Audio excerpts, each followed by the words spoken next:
دوسروں کے جملوں پر افسردہ ہو کر آپ نے زندگی کے کئی خوبصورت لمحے ضائع کر دیے۔ جینا سیکھیں، زندگی بہت چھوٹی ہے، لوگوں کی پرواہ کرنا چھوڑ دیں۔ آپ بہت اہم ہیں، بلکہ بہت زیادہ اہمیت کے حامل ہیں، لہٰذا اپنی خوشی کو ایسے انجوائے کریں جیسے اس دنیا میں آپ سے زیادہ خوش کوئی نہیں ہے۔ اگر آپ کسی تکلیف یا پریشانی میں مبتلا ہیں تو تنہائی کی چادر اوڑھ کر سو جائیں یا پھر غموں کے آنسوؤں کا دریا بہا دیں، لیکن جو ہی کسی محفل میں شریک ہوں تو دیکھنے والے آپ کو دیکھتے رہ جائیں کہ آپ سے زیادہ مطمئن اور خوش کوئی نہیں، یعنی غم خود تک رکھیں اور دوسروں تک وہ پہنچائیں جس کے بعد آپ کو ترس کی نگاہوں سے نہ دیکھا جائے۔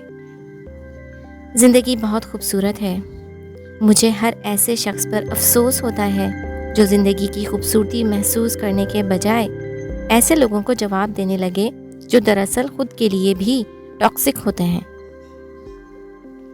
زندگی زندہ دلی کا نام ہے، آپ جہاں خوش ہیں وہاں خوش رہیں، جہاں سے حسد جلن کی بو آتی ہے وہاں سے کوسوں دور نکل جائیں۔ اپنی فرینڈ لسٹ اور زندگی میں سکون چاہتے ہیں تو تنقیدی لوگوں کو باقی رہنے دیں، لیکن منفی سوچ کے حامل اور بدتمیز لوگوں سے فاصلہ اختیار کر لیجیے، کیونکہ آپ کا اپنا سکون اول نمبر پر ہے۔